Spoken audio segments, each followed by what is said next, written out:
Hello hi नमस्कार। मैं आपका सूरज सर स्वागत करता हूं आज की सेशन में हमारे यूट्यूब चैनल एनआईएस क्लास।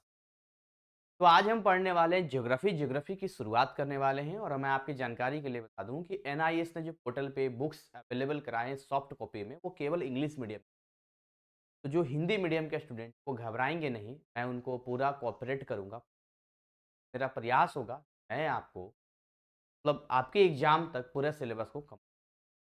और आप अपना खुद का ऐप है, वेबसाइट है, वहाँ आप ज्वाइन कर सकते हैं। टेलीग्राम चैनल, सब चैनल भी हो। हमें कांटेक्ट करने के लिए तो व्हाट्सअप नंबर भी हमने डिस्क्रिप्शन में दे रखा है 96। तो ऐसे करके जो है आप हमसे कांटेक्ट बनाकर अपनी स्टडी को अच्छा कर सकते हैं। सबसे पहले हमने देखिए यहाँ पर जो है ना एनआईएस का हमने ऑफिशियल वेबसाइट ओपन। अब यहाँ से आप कैसे बुक करेंगे, लर्नर कॉर्नर में जाएंगे, यहाँ पर आपको मिलेगा स्टडी मटेरियल। जैसे स्टडी मटेरियल में जाएंगे आपको जाना होगा सीनियर सेकेंडरी कोर्सेज में। उसके बाद यहाँ से आपको सब्जेक्ट मेंशन तो हो जाएगा कि भाई ये सब्जेक्ट है। अगर आप ज्योग्राफी को ध्यान से देखेंगे तो आपको पता चलेगा कि ज्योग्राफी जो ओल्ड है यानी जो ऑन डिमांड वाले उनका तो पुराना ही रहेगा 22-23, लेकिन जिनका भी अप्रैल 2024 से एग्जाम है उनका इफेक्टिव फ्रॉम सेशन ये न्यू बुक आ गई है जिसमें 2023 और 24 से यहाँ पर साफ साफ मेंशन किया गया है। अब यदि हम मान के चलिए इसको क्लिक करते हैं, क्लिक करने के बाद ये सारे बुक ओपन हो जाएंगे। यहाँ आपको जो है सिलेबस भी मिल जाएगा। सिलेबस में अगर आप देखेंगे, मैं एक बार आपका सिलेबस ओपन कर देता हूँ। ये आपका इस तरीके से अभी सिलेबस ओपन हो जाएगा आपका। और आपके सिलेबस में देखिए ये आपको पढ़ना है। आपको देखिए 2, 4 ये सब जो रेड वाला दिख रहा है ये नहीं पढ़ना, ये टीएमए का है।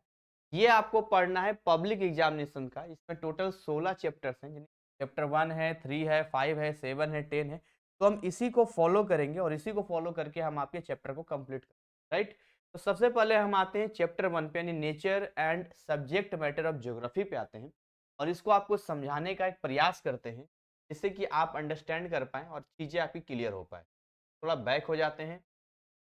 बैक होने के बाद हमें ये चैप्टर मिल रहा है, इसको डाउनलोड कर लेते हैं। तो बाहर ही हो गए जी। कोई बात नहीं। फिर से हम इस पे आ जाते हैं। आ गए फिर से। उसके बाद हम इसको फर्स्ट वाले पे क्लिक करते हैं, ठीक है? तो ये अपना ओपन हो जाएगा। तो ओपन नहीं हुआ है, अब हो जाएगा। ये आपका चैप्टर स्टार्ट हो गया, है ना? तो इस चैप्टर में दिख रहा है कि nature and subject matter of geography. देखिए इस चैप्टर में क्या पढ़ना है, नेचर मतलब प्रकृति, and subject matter of geography. तो बेसिकली ये पहला चैप्टर इंट्रोडक्शन है ज्योग्राफी को लेकर। हमारे माइंड में अक्सर ये आता है कि ज्योग्राफी का मतलब होता है कि आर्ट्स का सब्जेक्ट है तो इसमें नॉर्मल वही सब पढ़ेंगे। बट अगर मुझसे पूछेंगे, मैं एक साइंस का टीचर हूँ बट एनआईएस में स्टूडेंट की हेल्प के लिए, क्योंकि ज्योग्राफी भी मेरा फेवरेट सब्जेक्ट रहा है और ज्योग्राफी पॉलिटिकल साइंस हिस्ट्री मेरा बहुत स्ट्रॉन्ग रहा है। तो मैंने डिसाइड किया कि ठीक है हम आपके लिए ये सिलेबस लाएंगे और आपका सिलेबस कंप्लीट करें। तो कहने का मतलब ज्योग्राफी एक साइंस है। ज्योग्राफी एक पूरा का पूरा कैलकुलेशन है। जैसे ज्योग्राफी में पढ़ते हैं कि भाई इतना डिग्री टेम्परेचर है तो वो भी एक साइंस है। आप बोलते हैं कि हवा इतने की स्पीड से आ रही है तो साइंस सिस्टम। ज्योग्राफी में आप बोलते हैं इतना मीटर लंबा इतना मीटर चौड़ा एरिया है। क्या कर रहे हो आप इसके अंदर? मिनरल्स की बात कर रहे हो, विटामिन्स की बात कर रहे हो, मिट्टी की बात कर रहे हो, जितने नेचर की बात कर रहे हो, एवरीथिंग जो आप बोल रहे हो ना सब के सब एग्जैक्टली साइंस है। अगर ज्योग्राफी को साइंस के सब्जेक्ट में डाल दिया जाता तो इसमें कोई आश्चर्य वाली बात नहीं होती। मुझे तो समझ नहीं आता ये आर्ट्स में क्यों डाल दिया गया। खैर एनीवे, तो यहाँ पर ज्योग्राफी की हम बात करते हैं तो ज्योग्राफी के बारे में इंट्रोडक्शन पार्ट यहाँ दिया गया जो मैं केवल एक बार आपको मोटा मोटी चीजें बता देता हूँ। बेसिकली ज्योग्राफी क्या है कैसे है हम डिटेल नहीं जाएंगे, लेकिन आपको पूरा चैप्टर कंप्लीट करवा देंगे। हिंदी मीडियम वाले बिल्कुल नहीं घबराएंगे, हम आपके साथ में, डरना नहीं, ठीक है ना, बिल्कुल मत डरना। देखिए geography is one of the oldest earth science. सबसे पुराना अगर आप देखेंगे ज्योग्राफी तो है साइंस में सबसे पुराना। And its roots date back in the works of early Greek scholars. Greek के स्कॉलर्स यहाँ देते हैं। सबसे पहले समझते हैं जियोग्राफी का मतलब होता क्या है। What do you mean by geography? तो यहाँ पर देखिए जो वर्ड लिया गया है जियोग्राफी, सबसे पहले ग्रीक स्कॉलर ने मतलब किया था इसको। यहाँ पर सीधे आइए, ज्योग्राफी को यहाँ पर जियो लिया गया है और ये ग्राफी लिया गया है। जियो का मतलब होता है अर्थ, धरती, पृथ्वी। और ग्राफी का मतलब होता है टू डिस्क्राइब, यानी ज्योग्राफी एक ऐसा वर्ड है जो बोलता है कि हम अर्थ को डिस्क्राइब करेंगे, धरती के बारे में पूरा विवरण देंगे, है ना। मैं हिंदी मीडियम स्टूडेंट रहा हूँ तो हिंदी वालों को बिल्कुल नहीं घबराना, मैं सारे शब्द आपको बता। तो यहाँ पर क्या हो गया कि भाई ज्योग्राफी का मीनिंग हो गया, geography study of interaction of physical, बाकी पढ़ लीजिएगा जो भी है आप देख लीजिएगा एक बार। कुछ ऐसा है नहीं जैसे ह्यूमन फेनोमेनन है, वो इंटरेक्ट करता है एक दूसरे के साथ में। ज्योग्राफी अंडरस्टैंड करवाता है क्या क्या चेंज हो रहा है। ज्योग्राफी आपको डिस्क्रिप्टिव चीजें बताता है, डेवलप बहुत सारी चीजें। यहाँ पर एक साइंस है, दिखा ना, ये एक एनालिटिक साइंस है, पूरी की पूरी कैलकुलेशन पे चलता है ये। आगे बढ़ते हैं यहाँ पे, नेक्स्ट बढ़ते हैं। तो आउटकम्स में पढ़ेंगे, यहाँ पर हम पढ़ेंगे कि describe the use of geography in daily life. भैया डेली लाइफ में ज्योग्राफी का क्या इस्तेमाल है हम वो देखेंगे। के बाद है traces development of geography as a discipline. अगर सही तरीके से ज्योग्राफी हम पढ़ते हैं तो ऐसी क्या क्या चीजें हमें पता चलती है जिससे कि हम कह सकते हैं कि इससे हम डेवलप कर सकते हैं, क्या ज्योग्राफी डेवलप कर रही है। इसके अलावा explains human environment relationships and their impacts on each other. तो कैसे हम बताएंगे कि नेचर के साथ में या एक दूसरे के साथ में कैसे जो ह्यूमन है, इंसान है, वो वातावरण पर्यावरण के साथ में एक दूसरे से इंटरेक्ट है, उसका रिलेशन है। And illustrate the systematic and regional approaches of geography, यानी कौन सी जगह पे कैसा मौसम होगा, कौन सी फसल उपजेगी, क्या कुछ जाएगा, ये सारी चीजें हमें ज्योग्राफी के अंदर पढ़ना होता है। यहाँ से हम स्टार्ट करते हैं। 2 पॉइंट और है। Explain various analytical techniques in geography and identify the different branches of geography and scope. तो हम देखेंगे भाई कौन कौन से ऐसे ऐसे अलग अलग ब्रांचेज है, उसको आइडेंटिफाई करेंगे। ज्योग्राफी में क्या इसका स्कोप है वो भी हम देखेंगे, ठीक। तो ज्योग्राफी एंड डेली लाइफ में आता है। देखिए अगर आप डेली लाइफ में बात करते हैं तो आपको हर जगह ज्योग्राफी मिलता है, लेकिन क्या है कि हम कभी ध्यान, कुछ चीजें यहाँ पर हम मेंशन करेंगे, समझने की कोशिश करेंगे कि ऐसी क्या क्या चीजें हैं जो डेली लाइफ में हमें दिखती है लेकिन हम उसको ध्यान देते ही नहीं है, ठीक है। और बड़ा कर देते हैं इतना, ठीक है। आप समझिए मेन मेन पॉइंट बताएंगे। चैप्टर इतना लेंदी है कि हम एक एक टर्म पढ़ेंगे तो घंटों लग जाएगा चैप्टर कंप्लीट करने में, और ना उतना आपके पास समय है ना ही मेरे पास समय है, टू बी वेरी ऑनेस्टली। देखिए वन हम बोलते हैं कि पर्टिनेंट क्वेश्चंस, ये सवाल आता है कि why should there be such a field as geography. आखिर ज्योग्राफी फील्ड को दिया क्यों गया, आखिर ज्योग्राफी की लाया क्यों गया है, हम ऐसे ज्योग्राफी में क्या पढ़ने वाले चीजों को दी गई है यहाँ पर, राइट। तो लिखा है the answer is that this is the only living planet. हम लोग जो रह रहे हैं कैसे प्लानिट रह रहे हैं जहां पर क्या है, पूरी पूरी जीवन है। यूनिवर्स की बात करते हैं, world in which we live and can directly experience. तो अपने इर्द गिर्द में नजर उठा के देखिए, हम जिस धरती पर रहते हैं, जिस प्लैनेट पे रहते हैं, जिस हम कह सकते हैं ग्रह पे रहते हैं, वो सभी क्या है, जीवित है। हमारा पूरा दुनिया देखिए, यूनिवर्स को देखिए, ब्रह्मांड को देखिए, है ना। तो you must have notice that the earth surface is ever changing. आप देखते हैं कि जो पृथ्वी की जो सतह है ना वो बदलते रहती है। जैसे कहीं पर हो सकता है कभी जंगल रहा हो सकता है वहां पर कभी पानी रहा हो सकता है कभी वो गड्ढा रहा हो फिर अब भर गया हो, कभी भर गया हो तो हट गया हो। तो ये चीजें चेंजेज हमें देखने को मिलते हैं। इवन मैं आपको पढ़ाऊंगा आगे कैसे आप देखेंगे कि हर 20 साल में कुछ इंच का चेंज होता है, मतलब आप मैप बदलता रहता है। आज से 1000 साल पहले का, 2000 साल पहले का वर्ल्ड मैप देखेंगे तो आपको थोड़ा डिफरेंट दिखाई देगा।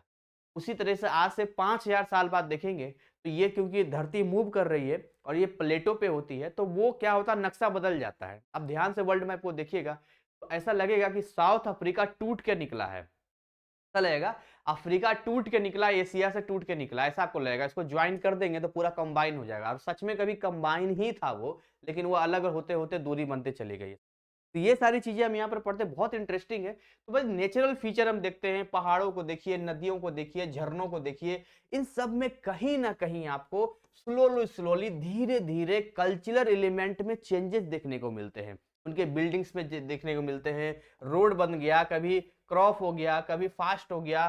Travelling from one place to another, आप कभी एक जगह से दूसरी जगह जाते हैं तो आपने जरूर नोटिस किया होगा the number of types of trees, अलग अलग तरह के पेड़ पौधे, अलग अलग जगह। इवन वहां जाते हैं तो बहुत सारे ऐसे फैक्टर्स होते हैं जो आपको ये सोचने पर मजबूर करता है कि वहां के पेड़ पौधे आखिर हमारे यहाँ क्यों नहीं हो सकते, क्योंकि वहां का क्लाइमेट अलग है ना, तापमान, मिट्टी अलग है, वहां का हर चीज अलग है, वहां का कंटिन्यूअस इंटरेक्शन है, एवरीथिंग हम देखते हैं। तो ये सारी चीजें जो हम पढ़ते हैं वो कहीं ना कहीं ज्योग्राफी हमें एक पूरा पैटर्न सिखाता है कि देखिए इस जगह पे ये चीज है, ये चीज है, धान यही हो सकता है, वहां नहीं हो सकता है, सेव केवल कश्मीर और हिमाचल में हो सकता है, ये आपका दिल्ली, यूपी और बिहार में नहीं हो सकता है। तो रीजन आपको बताता है सारी चीजों को लेकर, राइट।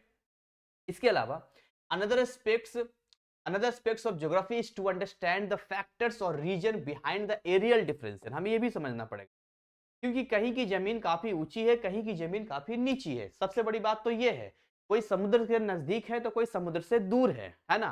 तो ये हमें समझना पड़ेगा कि बिहाइंड द एरियल डिफरेंशिएशन, कैसे वहां का जो सोशल है, जैसे पहले के लोग क्या करते थे वहां पर, जैसे हड़प्पा सभ्यता देख लीजिए, मोहनजोदड़ो देख लीजिए, ये जितने भी कल्चर डेवलप हुए, जितने भी सभ्यताएं आई, वो सब नदी के किनारे हुआ। पाटलिपुत्रा जो पटना के नाम से जानते हैं, वो सबसे प्राचीन माना जाता है शहर। बनारस सबसे प्राचीन शहर माना जाता है। काशी सबसे प्राचीन माना जाता है, और ये गंगा नदी के किनारे बसा हुआ शहर है।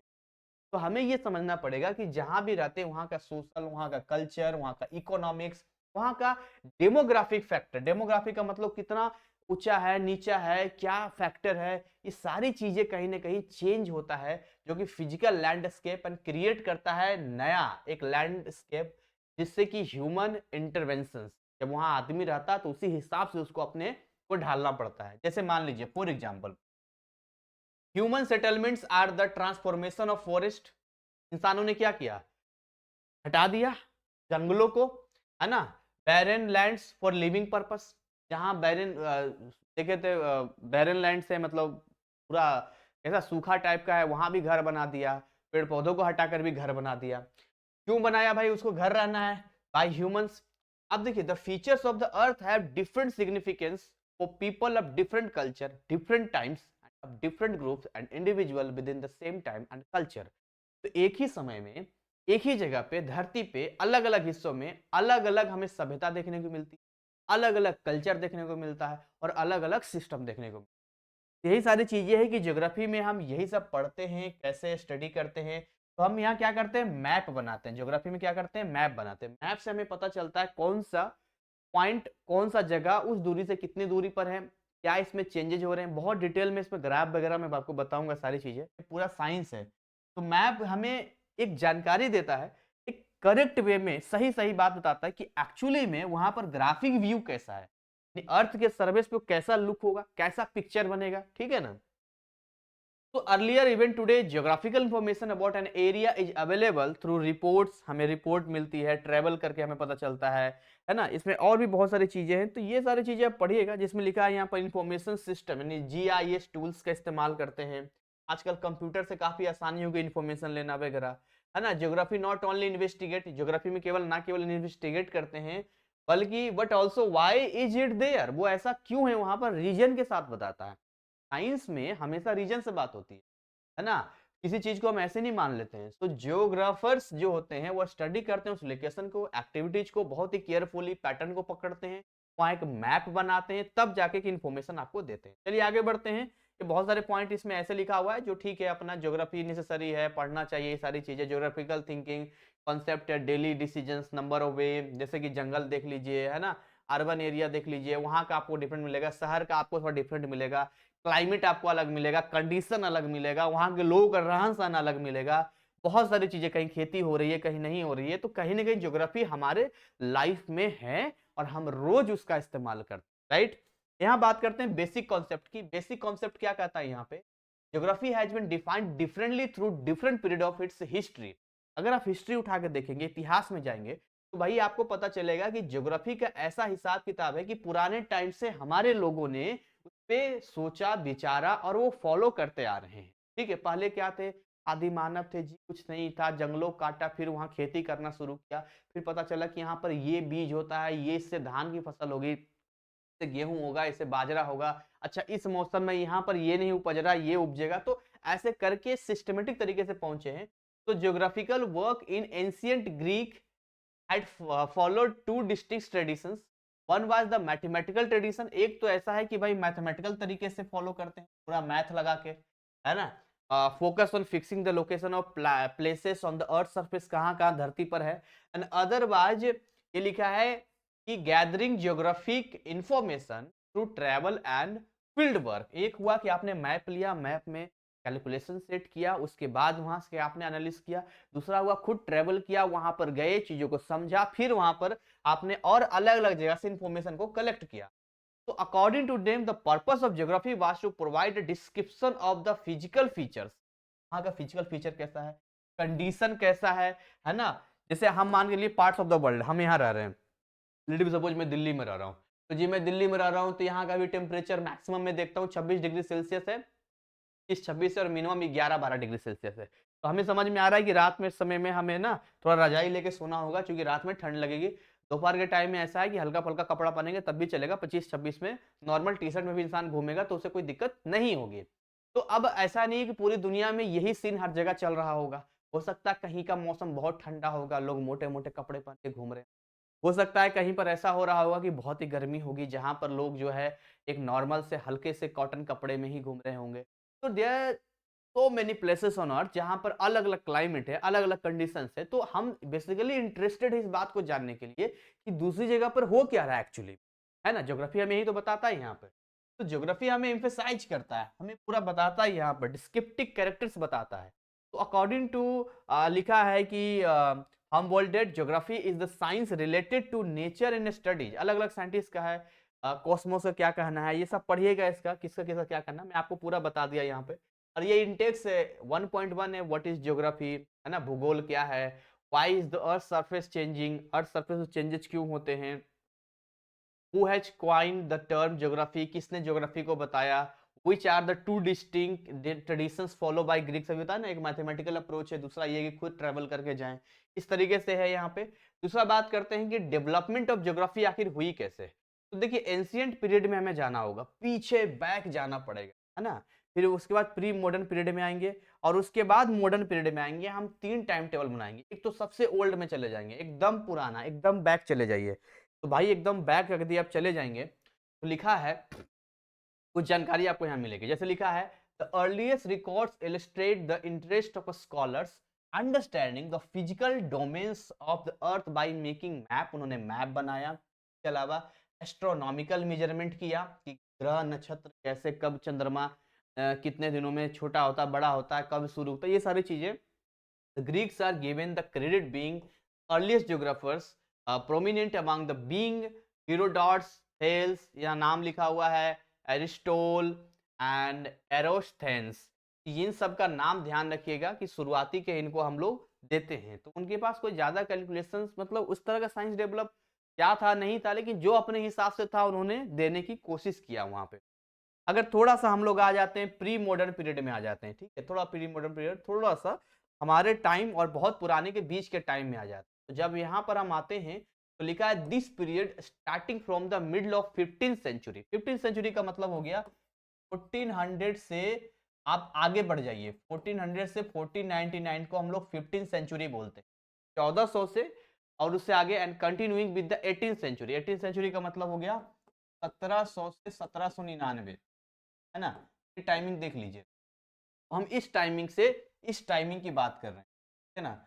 ये टाइमिंग देख लीजिए और ये टाइमिंग देख, इस टाइमिंग से पहले जाएंगे तो एंशिएंट हो जाएगा, और इस टाइमिंग के बाद आ जाएंगे तो फिर ये मॉडर्न का टाइमिंग आ जाएगा, ठीक है। 19th सेंचुरी से हम लोग तो provides with the enormous information about the physical and cultural nature of the world by travel and explorations। आपने सुना होगा कि कोलंबस यहाँ गया, वास्को डी गामा भारत आया, ये यहाँ गया, वो वहाँ गया, है ना। तो इन लोगों टूर ट्रेवल बहुत ज्यादा किया, और इसी में कहीं ना कहीं इनोसेंट लोगों को इन लोगों ने अपने लालच के पर्पज से, अपने अपने काम को पूरा करने के लिए कहीं ना कहीं अफ्रीका, इंडिया से बहुत सारे देशों को गुलाम बनाया, और वहां के रिसोर्सेस को, वहां के संसाधन को अपना बाप का माल समझ के इस्तेमाल।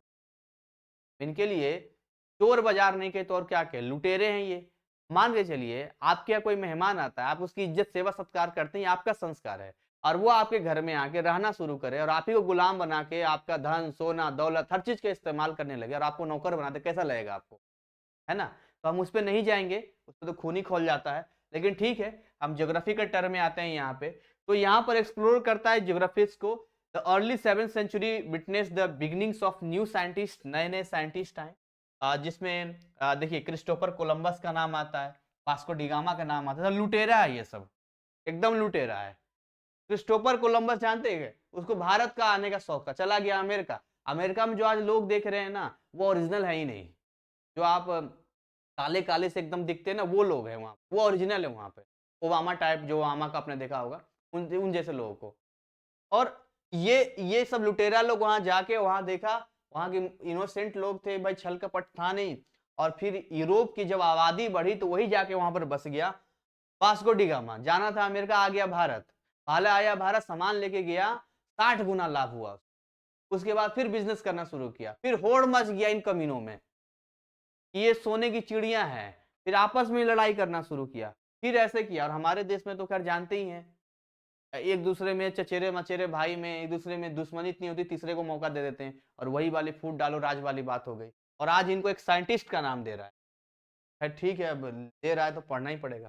क्रिस्टोफर कोलंबस, वास्को डिगामा, है ना, क्या लिखा है, फर्डिनेंड, क्या लिखा है ये, Magellan and Thomas cook were important explore and traveller, अच्छा ट्रेवलर बोल रहा है, उसमें से थे।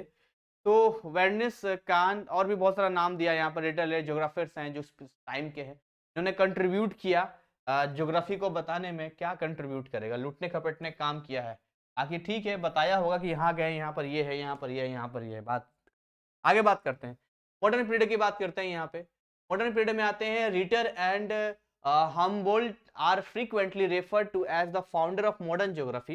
ये दो साइंटिस्ट का यहाँ पर नाम दिया है यहाँ पे, ठीक है ना। तो इसमें जो दिया है यहाँ पे, जिन्होंने क्या बोला है, generally the latter half of the 19th century is considered a period modern geography. The first modern geography in the true sense was it's a Radzel who built the structure of modern geography on the foundations laid down by classical geographers. ठीक है, चलो ठीक है, इनका नाम उस time पे किया है अपना। आगे बढ़ते हैं, थ्योरी पोर्शन है, कुछ ढंग का पढ़ाने के लिए हो तो पढ़ाएं। अब रिसेंट क्या आते हैं, अभी क्या आते हैं, the development of geography during the post second world war period has been very rapid. ये आपको थोड़ा सा हम बताते हैं, सेकेंड वर्ल्ड वार की कहानी बताएंगे, पॉलिटिकल साइंस में डिटेल बताएंगे, यहाँ ज्यादा नहीं बता पाएंगे। सेकेंड वर्ल्ड वार जो हुआ था वो 1939 से लेकर 1942 तक हुआ था सेकेंड वर्ल्ड वार। सेकेंड वर्ल्ड वार में एक तरफ था जर्मनी, एक तरफ कौन था, जर्मनी और इसकी टीम, ठीक तरह से था यहाँ पर। और दूसरी तरफ अगर यहाँ पर हम आएंगे यहाँ पर, तो इसके एनकाउंटर करने में बहुत सारे देश यहाँ पर आपको मिल जाएंगे काउंटर करने में। जैसे कि यहाँ पर रसिया हट गया तो अमेरिका आ गया, इस तरह से अमेरिका आ गया। यहाँ तरीके से आप देखेंगे जर्मनी का साथ यहाँ पर जापान दे रहा था, है ना, जापान दे रहा था जर्मनी के साथ। हालांकि रसिया के साथ साथ था यहाँ पे अमेरिका भी था। सेकंड वर्ल्ड वार में रसिया भी शायद आ ही गया था, फर्स्ट वर्ल्ड वार में प्रॉब्लम था। और इंग्लैंड टाइप का लोग था, एक और था, जर्मनी इधर हो गया, और इधर ये सारे इधर यूरोपियन कंट्रीज था, मतलब इधर इधर यूरोपियन कंट्रीज था, फ्रांस वगैरह ये सब सारी सब था। तो जैसे पूरा हिसाब किताब ऐसा है ना कि जैसे कि जब सेकंड वर्ल्ड वार हुआ तो अब लोगों को जर्मनी पर, फर्स्ट वर्ल्ड वार भी जर्मनी की वजह से हुआ था, दूसरी वर्ल्ड वार जो हुआ हिटलर जो जर्मनी का है ना चांसलर, उसकी वजह से हुआ वहां पे। तो जैसे यहाँ पर क्या किया कि अमेरिका और रसिया में आपस में क्या चलता था, कंपटीशन चलता था। अब आपस में कंपटीशन चलता था तो अमेरिका चाहता था कि दुनिया का वर्चस्व मेरे पास रहे, और रसिया चाहता था दुनिया का वर्चस्व मेरे पास रहे। पढ़ाएंगे आपको बर्लिन की दीवार, जिसमें कैसे जो है बर्लिन की दीवार की इस तरफ अमेरिका के मतलब हिस्सा माना जाता था, तो इधर माना जाता था। आज भी देखिए ना यूक्रेन की जो लड़ाई हुई है वो कहीं ना कहीं अमेरिका ने ही करवाया है उसको सपोर्ट करके, क्योंकि यूक्रेन जो है रसिया का पार्ट हुआ करता था। उसको संयुक्त राष्ट्र संघ के नाम से, उसका क्या बोलते हैं, नहीं संयुक्त राष्ट्र संघ नहीं, क्या सोवियत संघ के नाम से जानते थे, सोवियत यूनियन के नाम से जानते थे। 1991 में उसको स्प्लिट करके बिल्कुल बर्बाद कर दिया अमेरिका। तो आप देखेंगे उसमें आज भी नाटो देश है ना, और उसने भी एक समूह बनाया था अपना, रसिया ने भी बनाया था, रसिया तो बाद में नाम आया। खैर नहीं, इतना डिटेल नहीं जाएंगे। तो अमेरिका ने रसिया को दिखाने के लिए क्या किया, इसने जापान पे एटम बम गिरा दिया, ठीक है ना, कि हो जाएगा। अब पूछा गया कि तुमने यहाँ पर क्यों गिरा दिया, तो कहता है हम युद्ध जल्दी खत्म करना चाहते इसलिए गिरा दिया। बट एक्चुअली में कहीं ना कहीं इन दोनों में कंपटीशन चलता था, तो अमेरिका कहीं ना कहीं रसिया को ये दिखाना चाहता था, देखो हम कितने बड़े पगलेट हैं, हम कुछ भी कर सकते हैं। हम देखो जापान पे बम गिरा दिया, आई जापान पे बम गिराया, पूछा काहे किया, तो बोलता है कि हमारा जो कुछ सैनिक था वो जापान के लोगों ने, ऐसा लगा कि जापान के लोग हैं, जापान नाविकों ने हमारे कुछ सैनिकों को मार दिया। क्या सच्चाई है भगवान जाने, और बिना कुछ बोले यहाँ पर बम गिरा दिया। अब देखिए अपनी लड़ाई है, गिरा दिया। अब उसका रिजल्ट ये रहा कि भुगतना बहुत तेजी से पड़ा, इसको बहुत तेजी से भुगतना पड़ा जापान को, लंगड़े लूले बच्चे जन्म लेने लगे नागासाकी हिरोशिमा पे। और इसका जो टारगेट था अमेरिका का वो पूरा हो गया, क्योंकि इसका टारगेट क्या था जी, इसका टारगेट था कि हम जो है ना दिखाएंगे, किसको दिखाएंगे, तो हम दिखाएंगे रसिया को कि देखो हम कितने कुछ भी कर सकते हैं ताकि रसिया डरा रहे। और ये आज भी लड़ाई कहीं ना कहीं चलती जाती है। आज भी देखेंगे करंट अफेयर में बताऊंगा आपको, बहुत इंटरेस्टेड है ना, करंट अफेयर भी मुझे अच्छा लगता है। सारी चीज बताऊंगा, ये सब डिटेल बताऊंगा तो मजा आएगा कहानी की तरफ पढ़ने में। तो कहीं ना कहीं सेकंड वर्ल्ड वार जब हुआ ना, तो सेकंड वर्ल्ड वार ने पूरी दुनिया को बदल दिया, पूरी दुनिया को बदल दिया। आज भी देखिए ना, यूक्रेन की लड़ाई हो रही है, कितना बम बारूद फट रहा है, कितना क्या क्या जा रहा है, सब कुछ हो रहा है कि नहीं हो रहा है। अब वहां पर क्या है, साइबेरिया एक जगह है जो कि यूक्रेन और रसिया के बीचों बीच में आता है। वर्ल्ड मैप में देखेंगे, साइबेरिया में गेहूं की बहुत ही अच्छी फसल होती है। अब गेहूं की जो अच्छी फसल होती है, तो उसमें क्या है कि बीच में रसिया ने क्या किया कि यूक्रेन के उसका गेहूं को अपने तरफ रख लिया, है ना।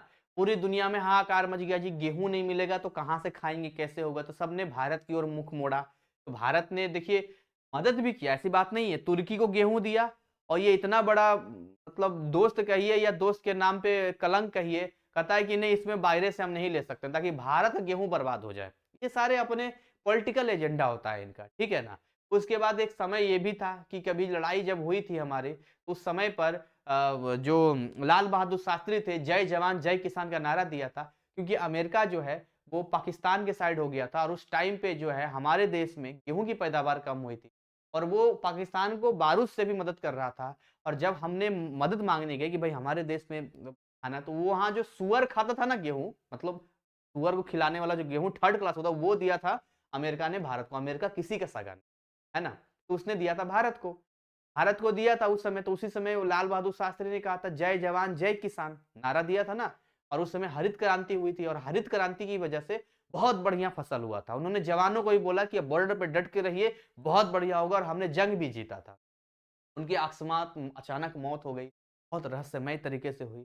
क्या है कैसे है आज तक पता नहीं चला, ठीक है। वो एक जगह गए थे और वहाँ किसी देश में गए थे, वहाँ पर सोए सोए रह गए। आज तक ये खबर कभी पूरा डिटेल में आ ही नहीं पाया उसमें। तो खैर ये नहीं भैया, हम इतना डिटेल नहीं जाएंगे, हम बिल्कुल आपको बता रहे हैं कि किस तरीके से जो है ये पूरी की पूरी चेंजेज यहाँ पर देखने को मिले हैं। अच्छा, स्कोप ऑफ ज्योग्राफी है क्या, इसको जरा देख लेते हैं यहाँ पे। देखिए, geography has now acquired the status of science. आज की डेट में भूगोल का जगह है, विज्ञान की जगह ले लिया है। And explains the arrangement of various natural and cultural features of on the earth surface. Geography is holistic and interdisciplinary field of the study engaged in understanding the changing spatial structure from past to future। पुराने समय से अब तक क्या क्या बदलाव हुआ, कितना चेंज हुआ, कहीं ना कहीं पूरी तरीके से हिस्ट्री भी है ये सारी चीजें आपको बताता। तो बहुत ज्यादा स्कोप है, डिसिप्लिन तरीके से हमें पढ़ना होता है, ऐसा नहीं कि हम कुछ भी पढ़ लेंगे यहाँ पे। ये सारी चीजें यहाँ पे ज्योग्राफी में हम डे टू डे लाइफ में भी, जैसे टूरिज्म हो गया आपका, है ना, कैसे किसी से कम्युनिकेट करना है, हाउसिंग हो गया, हेल्थ रिलेटेड एक्टिविटीज हो गया, सब ज्योग्राफी में आता है। यहाँ लिखा है अप्रोचेस फॉर स्टडी ज्योग्राफी। देखिए, जब हम बात करते हैं ना ज्योग्राफी को, तो यहाँ पर हम अप्रोच रखते हैं दो तरीके से पढ़ने का। एक तो सिस्टमेटिक तरीके से पढ़ते हैं, दूसरा हम लोग रीजनल तरीके से पढ़ते हैं, है ना, जहाँ जो हिस्सा पढ़ रहे हैं वहां पर जाके देखा समझा। अगर हम सिस्टमेटिक तरीके से आते हैं यहाँ पे, सिस्टमेटिक तरीके में हम पढ़ते हैं, पूरे शुरुआती से पढ़ना पड़ेगा, हम पूरा मतलब पीछे से उठा के देखना पड़ेगा, कब क्या हुआ, क्या क्या चेंजेज हुआ, क्या फेनोमेना हुआ। जैसे कि यहाँ पर क्या फिजिकल ज्योग्राफी में चेंज हुआ, ह्यूमन ज्योग्राफी पढ़ते हैं, है ना। अगर पूरा पढ़ेंगे, बायो ज्योग्राफी पढ़ते हैं जिसमें इन्वायरमेंटल ज्योग्राफी आता है। हम ये भी पढ़ते हैं कि ज्योग्राफी में ऐसे कौन कौन से मेथड्स हैं और ऐसे तरीके हैं जिससे कि हम इसको और आसान कर सकते हैं। जैसे फिजिकल ज्योग्राफी, तो फिजिकल ज्योग्राफी में आपको यही सब पढ़ना होगा, पहाड़ के बारे में पढ़ना है, क्लाइमेट के बारे में पढ़ना है, समुद्र के बारे में पढ़ना है, पानी के बारे में पढ़ना है, कौन कहाँ रह रहा है ना, भौतिक भूगोल जिसको हम लोग कहते हैं। इसके अलावा अगर मानव भूगोल की बात करते हैं, तो आप पढ़िएगा आबादी कितनी है, सेटलमेंट कैसा है, कितना आबादी बढ़ा है, कैसे रह रहा है, क्या ट्रांसपोर्ट हो रहा है, हिस्टोरिकल क्या है, कल्चर क्या है, सभ्यता क्या है, ये सारी चीजें पढ़ेंगे। इसके अलावा अगर आप बायोजियोग्राफी की बात करेंगे, तो आप कहीं ना कहीं बात करेंगे बायोलॉजी के टर्म में, जैसे कि पर्यावरण के बारे में, वातावरण के बारे में, पेड़ पौधों के बारे में, है ना, ये सारी चीजें पढ़ेंगे। मिट्टी के बारे में आप पढ़ेंगे भाई कि पॉल्यूशन जो हो रहा है, प्रदूषण हो रहा है, तो ऐसा तो नहीं ध्वनि प्रदूषण हो रहा है, जल प्रदूषण हो रहा है, बेस्ट हम कहीं ना कहीं वाटर का सही से तरीके से बेस्ट कर रहे हैं, मैनेजमेंट नहीं कर पा रहे हैं, ठीक है ना। फिर ज्योग्राफिकल मेथड्स एंड टेक्निक्स बात करते हैं, इसमें एक वर्ड आता है जीपीएस का, एक जीआईएस आता है। तो देखिए, इसमें हम पढ़ते हैं क्वालिटेटिव, क्वांटिटेटिव, एंड इसमें हम कहीं ना कहीं कार्टो ज्योग्राफी एनालिसिस करते हैं। जैसे ज्योग्राफिक इंफॉर्मेशन सिस्टम, जीआईएस हो गया एक, है ना, भूगोल का एक सिस्टम हो गया इंफॉर्मेशन का, और सूचना हो गया, और ग्लोबल आप बोल सकते हैं पोजिशनिंग सिस्टम जीपीएस हो गया, तो रिमोट करता है सेंसरिंग मैप। देखिए जीपीएस का इस्तेमाल आज भी हम लोग करते हैं ग्लोबल। तो कौन सा पोजिशनिंग सिस्टम है, कौन से पोजीशन कहाँ है, जीपीएस आप ऑन कर दीजिए, वहां जीपीएस से आराम से लोग पहुंच जाते हैं। जीपीएस खाली ट्रेस करना होता है यहाँ पे। रीजनल अप्रोच में आते हैं, तो रीजनल में हमें वहाँ देखना होगा कि वहाँ का कैसा वेजिटेशन है, पेड़ पौधे कैसा है, वहाँ के लोगों का इनकम कैसा है, वहाँ के लोगों का हेल्थ कैसा है, वहाँ बारिश कैसे होती है ना, वहाँ क्या क्या स्टेट है, डिस्ट्रिक्ट है, तहसील है। रीजनल स्टडी पढ़ते हैं, रीजनल प्लानिंग हो गया, वो कैसे डेवलप करेगा, क्या एनालिसिस है, वहाँ के लोगों को क्या क्या दिक्कत होता है। जैसे कि रीजनल स्टडीज में it refer to study of region macro, large level पे हम बात करेंगे कि माइक्रो होता है कि मैक्रो होता है। तो मैक्रो बड़े लेवल पे, बृहत बड़े लेवल पे हम पढ़ते हैं उसमें। जैसे कि अगर हम देखेंगे छोटा नागपुर है ना, तो लिखा हुआ है कि मेसो और मीडियम स्केल लाइक रीजन सच है छोटा नागपुर प्लेट, है ना। माइक्रो पर आएंगे, बहुत छोटे पे आएंगे तो तहसील पे आ जाएंगे, विलेज पे आ जाएंगे। तो बड़े लेवल पे देख सकते हैं यहाँ पे आप, ठीक है। रीजनल प्लानिंग की है कि वहाँ कैसा डिफरेंट स्केल है, कंट्री है, रूरल है, शहरी है, देहाती है, कैसा है, ग्रामीण है। डेवलपमेंट की बात करते हैं, वहाँ क्या क्या प्लान करना चाहिए, कैसे क्या करना चाहिए, नहर बनवाना चाहिए, नदी का क्या विकास करना चाहिए, है ना। वहाँ सड़क बनवानी चाहिए, क्या वहाँ का हिसाब किताब है। जैसे कि अब अभी वर्तमान सरकार ने पहाड़ों पर सड़कों को बना दिया है। अब सड़कों को बना दिया, यातायात साधन नो डाउट ठीक हो गया, पर रिसेंटली आप सुनते रहते हैं कि भूस्खलन हो गया, लैंडस्केप हो गया, जिसकी वजह से सड़क ही खत्म हो गई, बाढ़ आ गया, ये हो गया, वो हो गया। तो आज भी जो जीवन है पहाड़ों पे बहुत ही मुश्किल है, वहां पर रहना, हर चीज करना। उस हिसाब से हमें प्लान करना होता है, एनालिसिस करना होता है, यहाँ पे क्या क्या डिस्पैरिटीज होगा, क्या क्या सारी चीजें अंडरस्टैंड करना होता है, समझना होता है। और यहाँ से आपका इंटेंस क्वेश्चन 1.2 कंप्लीट होता है कि which are the main branches of systematic geography, name the main branches of regional geography. इसके अलावा यहाँ पढ़ते हैं हम लोग methods and techniques of geography. क्या क्या मेथड्स और टेक्निक पढ़ते हैं यहाँ पे। इंपॉर्टेंट मेथड हमें देखना होता है कि कई बार ऐसी चीजें हमें देखने को मिलती है जहां पर हमें बहुत सोच समझकर एनालिसिस करना होता है, समझना होता है, जिसमें हमें कुछ टूल की जरूरत पड़ती है, कुछ टेक्निक्स की जरूरत पड़ती है। सबसे पहला यहाँ पर लिखा है कार्टोग्राफी। कार्टोग्राफी क्या होता है, मैं आपको यहाँ पर बता, थोड़ा बड़ा कर देता हूँ। ये देखिए, यहाँ पर आपको मेन मेन चीजें आपको बताते हैं, कार्टोग्राफी क्या है, सारी चीजें क्या है। लिखा है मोस्ट ऑफ अस आज फैसिनेटेड विथ मैप। हम मैप में आते हैं और उसी को हम लोग कार्टोग्राफी कहते हैं। स्टडी होता है, यानी कि प्रैक्टिस करते हैं मेकिंग मैप। जब हम लोग किसी जगह का मैप बनाने की कोशिश करते हैं, उसी को हम लोग कार्टोग्राफी के नाम से जानते हैं, ठीक है ना। जो भी हम मैप बनाते हैं, तो मैप में क्या होता है कि सिंबल्स हम लोग यूज करते हैं, छोटे छोटे सिंबल्स यूज करते हैं पूरा यहाँ पर। वहां बताते हैं कि 1 सेंटीमीटर कितना किलोमीटर के बराबर है, वरना छोटे से मैप पे पूरी दुनिया कैसे ला सकते हैं। तो maps have traditionally been made using pen, पहले पेन से बनाया गया, है ना, इंक, पेपर। बट कंप्यूटर्स ने जब जगह ले लिया, कंप्यूटर की जब रिवोल्यूशन हुआ, कहीं ना कहीं ये पूरा का पूरा आप कह सकते हैं कि एक तरीके से क्या बोलते हैं रिवोल्यूशन को, जब पूरा चेंजेज हुआ ना, तो वहां पर क्या हुआ, कार्टोग्राफी ने जीआईएस मेथड ले लिया। जीआईएस मेथड सबसे ज्यादा बढ़िया है, जहां पर मैप डायग्राम वगैरह हम लोग बना लेते हैं यहाँ पर, ठीक है। क्रांति हो गया रिवोल्यूशन का मतलब, जब कंप्यूटर क्रांति हुई। तो स्पेशल डाटा हमने लिया, मेजरमेंट किया, पब्लिश किया सोर्स को। देखिए हमेशा मैप में नीचे लिख रहा था सोर्स क्या है, कोई भी मैप पढ़िएगा नीचे सोर्स लिखा रहेगा कि सोर्स क्या है। जैसे भारत इंडिया का मैप होगा तो भारत सरकार का सोर्स होगा, तो वहां के जो टीम में काम किया तो उसने बताता है यहाँ पर। ये सारी चीजें जैसे जीआईएस हो गया, इसके अलावा computer aided data management, CAD हो गया, है ना, ज्योग्राफी इंफॉर्मेशन सिस्टम, जीआईएस हो गया, ग्लोबल पोजिशनिंग सिस्टम हो गया, है ना, जिसको जीपीएस कहते हैं, है ना। तो कार्टोग्राफी काफी ग्रो किया है यहाँ पर, कलेक्शन डाटा वगैरह, लेकिन टेक्निक का हमने इस्तेमाल किया है। और कहीं ना कहीं जो कार्टोग्राफर होते हैं वो लर्न, हम बोल सकते हैं जियोडेसियन फेयरली एडवांस मैथमेटिक्स का इस्तेमाल करते हैं। एडवांस मैथमेटिक्स का इस्तेमाल, कहीं की जमीन ट्रायंगुलर है, कहीं की जमीन चौखुट है, स्क्वायर है, कहीं सर्कल है, तो उस हिसाब से हमें मैथ का इस्तेमाल करना पड़ता है। अगला आता है ज्योग्राफिक इंफॉर्मेशन सिस्टम, यानी कि जीआईएस क्या है, ये डील करता है स्टोरेज ऑफ इंफॉर्मेशन। जितना जानकारी आप इकट्ठा कर सकते हैं, इकट्ठा करते जाइए और उसको कंप्यूटर में डालते जाइए, ताकि कंप्यूटर जो है एक आपका जगह बन जाए सारे जानकारी का। कंप्यूटर को भगवान तो है नहीं कि अपने आप उसको हो जाएगा, हम जो डाटा डालेंगे वही तो उसके पास आएगा। भाई गूगल पे जितनी जानकारी है किसी ने डाला है, तभी तो आज हमारे पास है। तो इन एडिशन टू अदर सब डिसिप्लिन ज्योग्राफी है ये जीआईएस का, जिसका इस्तेमाल करते हैं। पूरा का पूरा साइंस है ये, और कुछ नहीं है यहाँ पे, ठीक है। इसके अलावा है कि डाटाबेस सिस्टम है। मैप को हम ट्रेडिशनली यूज पहले करते थे, बट हमने उसको मैथमेटिकल वे में दे दिया। एग्जैक्टली मैप से हम बता सकते हैं कि कितनी दूरी पे कौन सी जगह है और किस डायरेक्शन में है। ये दो चीजें हम क्लियरली बता सकते हैं। ग्लोबल चेंज, हर चीजें हम बता सकते हैं यहाँ पे, किस एरिया में क्या जा रहा है। सर्वे, जैसे इंडिया का सर्वे किया, जैसे पहले सर्वे किया था उसने किया था, पहले ब्रिटिशर्स ने किया था, जो अंग्रेजों का टाइम था, उन्होंने NATMO सर्वे था, प्रीमियर ऑर्गेनाइजेशन था जिन्होंने मैपिंग किया इंडिया का मैप बनाया, कितने मिलियन सीरीज है, कितने लोग हैं, क्या कल्चर है, कब कैसे है। तो 1960 में फ्रेंच इंस्टीट्यूट में उसको पब्लिश किया गया यहाँ पर। उसके बाद पौंडीचेरी लाया गया उसको, मैप को, फिर धीरे धीरे उसको बढ़ाते चला गया। तो देखिए स्केल होता है यहाँ पर, जैसे लिखिए 1 और ये देखिए 1 lakh very well receive for their cartographic approach. अब यहाँ पर देखना पड़ेगा कि यहाँ पर ये क्या बता रहा है। एक हम ले रहे हैं तो यहाँ 1 लाख के बराबर है ना। तो वहां पर हो सकता है कुछ ऐसा सिंबल्स हो कि हम एक पॉइंट को दिखा रहे हैं वो 1 लाख के बराबर हो, और पेड़ पौधे हो सकते हैं, लोग हो सकते हैं, या डिस्टेंस हो सकता है। This unit was upgraded 1995 as a genetics laboratory with an emphasis computer cartography and GIS। बाद में इसको और डेवलप किया। इसके अलावा हम बात करते हैं क्वांटिटेटिव मेथड ज्योग्राफी की क्या होती है। तो क्वांटिटी की बात करते हैं, बहुत सारे ऐसे कॉमनली यूज तरीके हैं जो कहीं ना कहीं हमें डाटा मिलता है यहाँ पे, जिसमें हम इकट्ठा उसको लाते हैं, उसको स्टडी करते हैं। कई जानकारी ऐसे भी होती है ना कि हमें लोगों से पता चलता है, वहां पर ऑब्जर्व करके पता चलता है, वहां से भी हम जानकारी ले आते हैं यहाँ पे।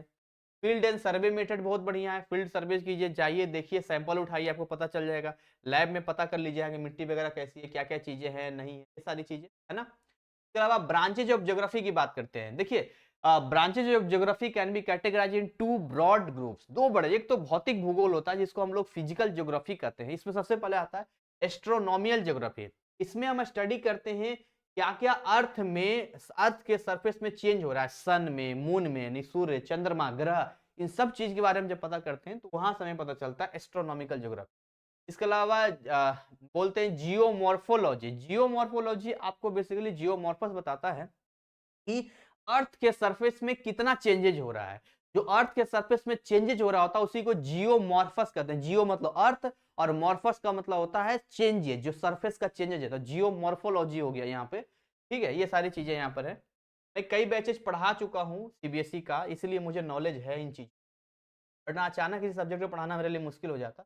और मैं इससे पहले इस बुक को नहीं पढ़ा हूँ, मैं पहली बार ये ओपन करके डायरेक्ट आपको पढ़ा रहा हूँ, क्योंकि सारा कंटेंट मेरा सब पढ़ाया हुआ है। तो मुझे बस खाली कंटेंट देखना है और मैं सारी चीजें डील कर दूंगा। तो यहाँ पर लिखा है डिपोजिशन प्रोसेस, जैसे वाटर, विंड, ग्लेशियर्स। अच्छा, हम बात करते हैं क्लिमेटोलॉजी में। क्लिमेटोलॉजी में क्या पढ़ते हैं, वातावरण के हिसाब से कैसा क्लाइमेट है वहाँ का, जो तापमान कैसा है वहाँ पर, सीसन्स यानी कि समुद्र से कितनी दूरी पर है। ओशनोग्राफी, समुद्र के बारे में पढ़ते, कितने तरह का समुद्र होता है ना, कितने तरह के महासागर होते हैं, वहाँ क्या क्या करंट होता है, डेप्थ में भी डिटेल पढ़ेंगे। उसके अंदर गर्म जलधारा चल रहा है, ठंडी जलधारा चल रहा है, सारा चलता है, इग्निनो, बहुत सारी चीजें आएंगी आपको। सॉइल ज्योग्राफी, मिट्टी के ऊपर पढ़ते हैं, इसको पेडोलॉजी के नाम से भी जानते हैं। किस तरह कौन सी मिट्टी है, काली मिट्टी है ना, लाल मिट्टी है इसके अलावा कौन सी मिट्टी में कौन से तत्व पाए जाते हैं, ठीक है, या लेटेराइट मिट्टी है, बहुत सारे पढ़ते हैं ना यहाँ पे। इसके अलावा हाइड्रोलॉजी एंड वाटर, उसमें पानी के बारे में पढ़ते हैं, कहाँ प्रेसिपिटेशन हो रहा है, कहाँ ग्लेशियर है, बर्फ है, कहाँ स्नोफ्लॉर हो रहा है। Bio geography and environmental geography में बात करते हैं तो पूरी की पूरी फोकस हम करते हैं इवोल्यूशन पे, कि कैसे कैसे प्लांट इवोल्यूशन हुआ, कैसे ग्रासलैंड है, कहाँ फौना, फ्लोरा एंड फौना बोलते हैं ना। तो फ्लोरा होता है पेड़ पौधों के बारे में, और फौना जो होता है ना वो आपका होता है जंतुओं के बारे में होता है। तो इकोसिस्टम कैसा है ना। इसके अलावा हमारा पर्यावरण कैसा है, इस सारी चीजें के बारे में हम जब पढ़ते हैं। ह्यूमन नेचर रिलेशनशिप तो उसमें आता है। ह्यूमन ज्योग्राफी में आते हैं तो यहाँ पर हमें पढ़ना होता है एंथ्रोपोजियोग्राफी। ये लार्जली डील करता है racial phenomena in their spatial context में। डिटेल पढ़ेंगे, जिससे कि इसमें लार्जली बड़े लेवल पे जो भी आपको बड़े बड़े चीजें देखने को मिलती है ना, जो एक सभ्यता से दूसरी सभ्यता में चले जाते हैं, उसके बाद काफी बड़े लेवल पे चीजें मिलती है, तो हमें वहां पढ़ना होता है। इसके अलावा कल्चरल में आते हैं तो ओरिजिन क्या है, क्या कंपोनेंट है, ह्यूमन का कल्चर क्या रहा, कैसे नॉन मटेरियल स्पेस रहा, उसको कैरेक्टराइज करते हैं, उनका रिलीजन कैसा रहा, उसका मतलब डायलेक्ट का मतलब होता है कि कई बार जो वहाँ की जो देसी लैंग्वेज है वो कैसा है, बाकी लैंग्वेज कैसा है ना, द्विभाषी इसको हम बोलते हैं। इसको कई जगह होता है द्विभाषी, यहाँ पे दो तरह के बोलते हैं, नॉर्मली भी बोलते हैं यहाँ पे, ठीक है ना। तो उसका क्राफ्ट हो गया, लिटरेचर हो गया, फोक सॉन्ग वहाँ कैसा, फोक डांस कैसा है, म्यूजिक कैसा है, क्यूजिन्स कैसा है, सोशल नॉर्म्स कैसा, बिहेवियर कैसा है, सारी चीजें पढ़नी होती है। अलग अलग लोगों का अपना अपना रीति रिवाज है, अपने अपने तौर तरीके हैं, पूजा पाठ करते हैं या ऊपर वाले को मानते हैं, कोई कुछ कोई कुछ कोई कुछ, तो डिपेंड करता है। वो सारी चीजें पढ़ते हैं तो कल्चरल ज्योग्राफी में आते हैं। सोशल ज्योग्राफी में आते हैं, एनालिसिस करता है आपका सोशल फिनोमिनन, गरीबी के बारे में हो गया, जैसे कि स्वास्थ्य के बारे में हो गया, एजुकेशन के बारे में हो गया, समझ रहे हैं, मतलब लिवलीहुड जो जिंदगी जी रहे हैं लोग उसके बारे में हो गया। तो इसको सामाजिक भूगोल के नाम से जानते हैं, यानी कि सोशल ज्योग्राफी जानते हैं। ज्योग्राफी ऑफ हेल्थ की बात करते हैं यहाँ पे। देखिए, हेल्थ के बारे में आएंगे तो भाई पूरा डिटेल ही हेल्थ के बारे में चलेगा, इसके बारे में बात करेंगे। तो इसमें पूरा बताएगा कि क्या क्या इश्यूज है, जैसे मोर्टालिटी बारे में हो गया है ना, या मॉर्बिड डिजीज के बारे में हो गया, कुपोषण के बारे में हो गया, अभी जैसे पोलियो का उन्मूलन कुछ साल पहले चला था, अभी कोरोना का चला, तो ये सारी चीजें जो है कहीं ना कहीं ज्योग्राफी ऑफ हेल्थ में आते हैं। पॉपुलेशन में आते हैं कि भैया कैसे पॉपुलेशन बढ़ रहा है, क्या फर्टिलिटी है, कितने बच्चे जन्म ले रहे हैं, उसमें कितने बच्चे मर रहे हैं, कितना मृत्यु हो रहा है, क्या माइग्रेशन हो रहा है, मतलब माइग्रेशन को क्या बोलते हैं, पुनर्वास बोलते हैं, एक जगह से दूसरी जगह माइग्रेट करना। कोरोना के टाइम में बहुत लोगों को आपने पैदल जाते देखा है एक जगह से दूसरी जगह पे, यहाँ पे है ना। ये सारे सोशियो इकोनॉमिक फैक्टर देखने को मिलता है। सेटलमेंट ज्योग्राफी में हम पढ़ते हैं रूरल है और अर्बन है ना, शहरी है या ग्रामीण है, या फिर उनका साइज का डिस्ट्रीब्यूशन कैसा है, कैसा फंक्शन है, वहां पर हेरारकी कैसा है, मतलब पेड़ पौधे बाकी सारी चीजें, वहाँ हेरारकी पैटर्न कैसा चल रहा है वहाँ पे। इसके अलावा वहाँ पर हम बढ़ते हैं क्या क्या पैरामीटर्स है। आजकल दिनों में urban geography and rural settlement काफी सेपरेट हो गया है, ह्यूमन ज्योग्राफी वगैरह काफी सारी चीजें अलग अलग हमें देखने को मिल रही है यहाँ पे, राइट। चलिए, तो ये सारी चीजें यहाँ पर हमें देखने को मिल रही है यहाँ पे। और इस तरह से आगे आपको मिलता है इकोनॉमिक ज्योग्राफी। ये refers study of location distribution economy, क्या रिलीजन है, नेशनल वर्ल्ड स्केल इकोनॉमिक, मतलब पैसे से लेन देन, जैसे कि खेती बाड़ी कर रहा है वहां पर, एग्रीकल्चर हो रहा है, कृषि हो रहा है, इंडस्ट्री है, ट्रांसपोर्ट है, वो सारी चीजें। रिसोर्स ज्योग्राफी में पता चलेगा वहां पर कौन कौन सा माइंस है, वहां क्या क्या चीजें पाई जाती है, वो सारी चीजें। जैसे रिसोर्स में आएंगे तो रिसोर्स में क्या होता है, जिसका देखिए संसाधन बोलते हैं हम लोग हिंदी में, संसाधन जो हमारे यूज का है वो संसाधन है, रिसोर्स कहते हैं। एक आदमी दूसरे आदमी के लिए भी रिसोर्स है, जो किसी के दूसरे के लिए यूज में आ रहा है वो सब रिसोर्स है। तो रिसोर्स में सबसे पहला एग्रीकल्चर है, भारत तो आज भी कृषि प्रधान देश है, तो हमें एग्रीकल्चर में आते हैं यहाँ पर, तो क्रॉपिंग पैटर्न देखना होता है, फसल का कैसा वहां पर पैटर्न है, इसके अलावा प्रोडक्शन कैसा हो रहा है, फसल कैसा हो रहा है, ट्रेड कैसा है, वहाँ बिजनेस कैसे चल रहा है, इनपुट क्या है, आउटपुट क्या है, खेती का सिंचाई कैसे होता है, मार्केटिंग प्रोडक्ट्स क्या है। इंडस्ट्रियल में आते हैं तो पता चलता है industry growth, special pattern, input, production क्या हो रहा है, इंडस्ट्री किस चीज क्या है, उनकी पॉलिसी क्या है।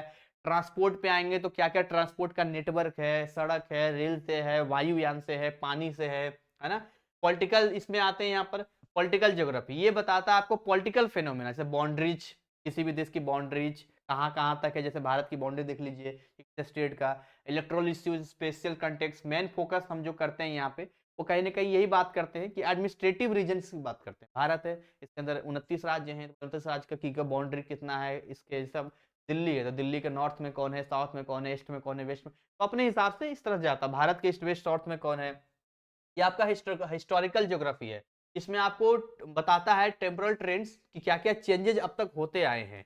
इस तरीके से ये पूरा का पूरा आप अगर आप देखेंगे ये लिखा हुआ है आपका रीजनल ज्योग्राफी। अगर आप ध्यान से इस पिक्चर को देखेंगे, पिक्चर को ध्यान से देखिए, मैं आपको बताता हूँ पिक्चर में क्या दिया। बहुत सारा दिया है, इतना दिया है कि क्या पढ़ेंगे, बहुत डिटेल है भाई। ये देखिए ये सिस्टमेटिक ज्योग्राफी हम पढ़ रहे हैं। सिस्टमेटिक ज्योग्राफी में एक तो फिजिकल ज्योग्राफी है, दूसरा ह्यूमन ज्योग्राफी है ना। इन दोनों को मिला देंगे तो रीजनल ज्योग्राफी बन जाएगा, ठीक है। अब यहाँ पर हम यदि आते हैं इन चीजों में, ठीक है, तो इन चीजों में जब हम आते हैं तो हमें क्या देखने को मिलता है भाई, हमें यहाँ पर देखने को मिलता है जैसे लैंड फॉर्म्स हो गया, क्लाइमेट हो गया, सॉइल हो गया, सी ओशंस हो गया, वेजिटेशन हो गया, रेशियल हो गया, इकोनॉमिक्स हो गया, पॉलिटिकल हो गया, सोशल हो गया, है ना। फिर यहाँ पर आते हैं तो इसका नाम दे दिया, अगर लैंड फॉर्म है तो जियोलॉजी में आएगा, क्लाइमेट है तो मेट्रोलॉजी फिजिक्स में आएगा। इसके अलावा सॉइल का पेडोलॉजी बोलते हैं, सीज एंड ओशंस का ओशनोग्राफी बोलते हैं, वेजिटेशन का आते हैं तो बोटनी बोलते हैं, रेशियल ज्योग्राफी का इसको फिजियोलॉजी बोलते हैं, इकोनॉमिक्स का पढ़ते हैं तो एथनोलॉजी बोलते हैं, पॉलिटिकल को हम लोग इकोनॉमिक्स बोलते हैं, है ना, इस तरीके से। और पॉलिटिकल साइंस भी बोलते हैं, सोशल ज्योग्राफी को सोशियोलॉजी बोलते हैं। तो इन सबको देख रहे हैं, ये फिजिकल चेंजेस दिखाएगा आपको, ये आपको बायोलॉजिकल दिखाएगा और ये आपको सोशल दिखाएगा। तो इस तरीके से सिस्टमेटिक तरीके से पूरे के पूरे ज्योग्राफी को यहाँ पर डिवाइड करके बताया गया है यहाँ पर, ठीक है ना। ये सारी चीजें हैं, ज्योग्राफी की चीजें बताता है यहाँ पे। फिर आगे बताता है यहाँ पे ज्योग्राफी एज द यहाँ पर सारी चीज़ें हैं कि भाई क्या इंटरेक्टिंग डिसिप्लिन है यहाँ पर, ठीक है? तो पूरा का पूरा आप यहाँ पर इंटेक्स क्वेश्चंस 1.3 का आराम से आ जाएँगे यहाँ पे, जिसमें लिखा हुआ है कि geography is peculiar discipline in the sense that is focuses on the integration of heterogeneous phenomenon. एक होता है होमोजेनियस जो घुल मिल जाता है, एक होता है हेटेरोजेनियस। वही सारी चीजें लिखा है कि हमें भाई तो जब पढ़ना पड़ता है तो बड़ा डिसिप्लिन में पढ़ना पड़ता है, जिसमें बोटनी, जूलॉजी आप पढ़ते हैं ना, आगे जब इंसानों के बारे में पढ़ेंगे, जानवरों के बारे में पढ़ेंगे, है ना, तो उसको हम लोग जूलॉजी में ले आएंगे, बोटनी पेड़ पौधों के बारे में पढ़ते, ये सारी चीजें यहाँ पर दी गई है, सारी चीजें यहाँ पर। और यहाँ से आपका स्टार्ट होता है इंटेक्स क्वेश्चंस 1.3, जिसमें लिखा है what are the two branches geography, name the tools and techniques of geographical study, what is the anthropo anthropogeography, what is the difference between social and cultural geography, why is geography considered an integrating discipline। ये सारी चीजें यहाँ पर geography को क्यों जो है एक डिसिप्लिन वे में पढ़ना है, इसका आंसर यहाँ पर मिल जाएगा। टॉपिक ढूंढेंगे तो आपको आंसर यहाँ मिल जाएगा, और यहाँ से ये चैप्टर आपका खत्म होता है। और यहाँ से टर्मिनल क्वेश्चन है, आसान आसान है, ज्योग्राफी क्या है, ये क्या है, वो क्या, सारी चीजें है ना, और आंसर्स भी यहाँ पर देखिए दिए गए हैं यहाँ पर। और इस तरीके से फिर मॉड्यूल 2 में हम लोग एंटर करेंगे, जिसमें हम लोग ये सारी चीज़ें पढ़ेंगे, यहाँ पर ये चीज़ आएगा। तो ओवरऑल देखिए वन शॉट में मैंने पहला चैप्टर आपको निपटा दिया है, सिस्टम ही नहीं रखा है यहाँ पे कि भाई आपको जो है मतलब पार्ट 1, पार्ट 2, पार्ट 3 दिया जाए। तो कैसा रहा हमारा ये पहला क्लास, हमारा एफर्ट आपको कैसा लगा, मेरे पढ़ाने का तरीका कैसा लगा? क्योंकि अब तक सबने मुझे एज ए साइंस टीचर देखा है, लेकिन वही छुपी हुई प्रतिभा होती है कि मैं अपने आप को एक साइंस में नहीं बांध के रखता, और मैं इसका ज्योग्राफी, पॉलिटिकल साइंस, हिस्ट्री का भी बैचेज पढ़ा चुका हूँ। काफ़ी मेरा करंट अफेयर में इंटरेस्ट है, तो ये कहीं कोई किताब में नहीं लिखा है कि कोई साइंस टीचर है तो ये चीज़ें नहीं डील कर सकता। तो फिर भी मैं अपने आप को जीनियस नहीं कह रहा, मैं ये नहीं कह रहा कि मैं बहुत ऑलराउंडर हूँ, बट आपका फीडबैक जानना ज़रूरी है ताकि हम अपने टीचिंग में उसी हिसाब से इम्प्रूवमेंट ला सकें और आपके जो कंटेंट है उसको सही वे में आप तक पहुंचा सकें। हिंदी मीडियम वालों थोड़ा सा इस बात का दुख है हमें कि हम आपके लिए हिंदी वाला कोई भी कंटेंट नहीं ला पा रहे, पर ठीक है, ओरली जो हमारे मन में आता है, जो उसका हिंदी मीनिंग बनता है, हम आपको बता देते हैं और उम्मीद करेंगे कि आपके लिए यूजफुल रहेगा। आपकी बुक जब आपके पास आ जाएगी तो आप उसको पढ़ेंगे तो आपको ज़्यादा समझ में आएगा। इसी के साथ आज इसको हम बाइंड अप करेंगे, और कमेंट में ज़रूर अपना अटेंडेंस दीजिएगा। बहुत मेहनत लगता है इस पूरे कंटेंट को पढ़ाने में, खड़ा होने में।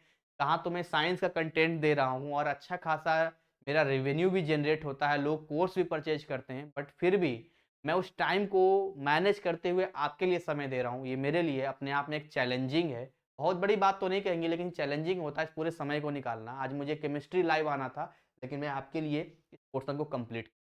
तो इसी के साथ अपनी वाणी को विराम देंगे, मिलेंगे एक नए चैप्टर के साथ में, जिसको उसको भी वन शॉट में कंप्लीट करने की कोशिश करेंगे। और ऐसे ही कहते हैं कि जीवन में आशा और निराशा दोनों चीज़ें होती है। आप होप से आगे बढ़िए, होपलेस रहेंगे तो काम नहीं होगा। Thank you so much, wish you all the